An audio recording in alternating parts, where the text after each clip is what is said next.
சனாதனம் என்ன உங்க ஆத்தா வச்சிருக்கல குங்குமம் அதண்டா. சனாதனம் என்ன உங்க ஆத்தா கட்டிருக்கல தாலி அதண்டா. சனாதனம் என்ன உங்க ஆத்தா கையில போட்டுக்கல வளையல அதண்டா. சனாதனம் என்ன உங்க ஆத்தா மெட்டி போட்டுக்கல. நாய குளிப்பாட்டி நடுவீட்டுல வச்ச மாதிரி வச்ச உடனே அது வாழை கிளப்பிக்கிட்டு மீண்டும் அது புத்தி எங்கவோ அங்க போயிடுச்சு. கோவில்ல போய் நாதஸ்வரம் வாச்சு கொட்டு மேல அடிச்சு கடவுளுக்காக வேலை பார்த்த அந்த குடும்பம் அன்னைக்கு கோவில்ல உண்டை கட்டி சோறு வாங்கி துண்ணு உத்தம புருஷன் புள்ளைய பெத்து போட்டான். நாட்டுக்கு கேடு கருணாநிதி. அடுத்தது என்ன, நம்ம கருணாநிதியுடைய அப்பாவை தான் திட்டணும்.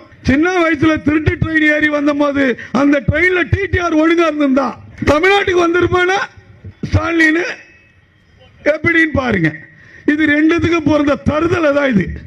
இந்த குட்டிச்சாத்தானை இன்னைக்கு உருவாக்கி இருக்கிறது யார தொட்டா நீ பெரியாளா இந்த சனாதன தர்மத்தை அடிக்கணும் சொன்ன இந்த கர்ம வினை எப்படி இருக்குன்னு சொன்னா இவனுக்கு குஷ்டரோகம் பிடிச்சி கைகெல்லாம் முருகி கண்ணுகள்லாம் போய் ஆட்சி போய் பிச்சை எடுத்து இருக்கிற பணத்தெல்லாம் மோடி மீண்டும் ஆட்சிக்கு வந்து கணக்கு காட்டுன்னு சொல்லி மொத்த பணத்தையும் புடுங்கி ஜெயில அமிச்சு போராடி போராடி போராடி இவன் செத்து நாசமா போய் குடும்பம் பிச்சைக்கார குடும்பம். யாராவ கோயில் வாசல்ல திருப்பி உட்கார்ந்து பிச்சை எடுப்பான்.